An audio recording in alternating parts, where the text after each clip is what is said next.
You got to hand it to them. Liberals are masters of symbolism.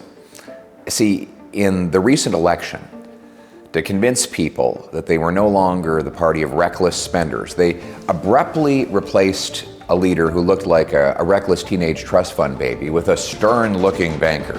The jet black, carefully groomed hair replaced the uncombed surfer dude hairstyle. The corporate dress shoes replaced the childish running shoes. The MBA lingo replaced the dreamy rhetoric. The spend less, invest more slogan replaced the budgets will balance themselves rhetoric of Justin Trudeau. Wow, what a change. But do the numbers back up the symbolism? Well, we found out this week. Prime Minister Carney tabled his first spending package before the House of Commons, called the main estimate. See, government has to get the approval of the House of Commons to do any spending.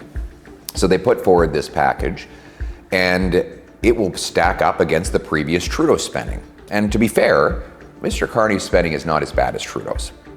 It's worse.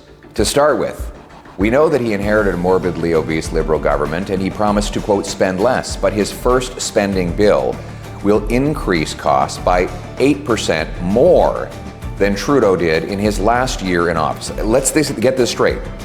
Justin Trudeau doubled our national debt and nearly doubled the cost of government.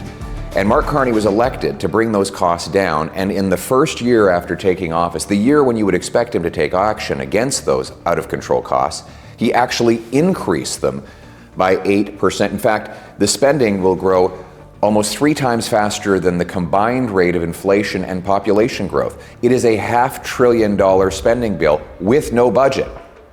Single moms, seniors, and small businesses must budget before they spend. How come this supposedly brilliant banker cannot do the same, especially after he went around the country claiming to be the man with the plan?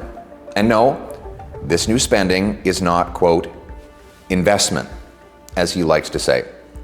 Consultants, for example, get a record-smashing $26 billion, up 36% in just 1 year.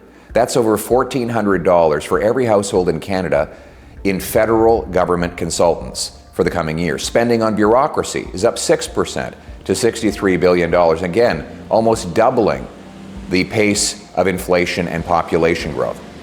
He literally promised in his Tuesday morning throne speech to cap operating spending at 2% per year. And then the afternoon of the same day, his government introduced a bill that would boost the overall spending by 8%. In other words, 4 times higher than he had promised that morning.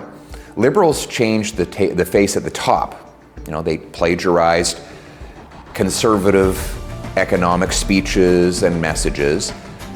But all that really matters is the numbers.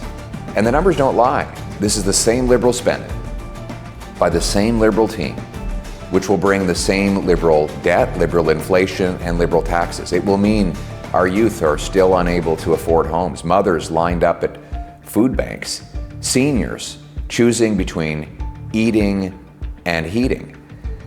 You know, you'll have to think twice before you even go for a little cup of coffee. So what do we do about it?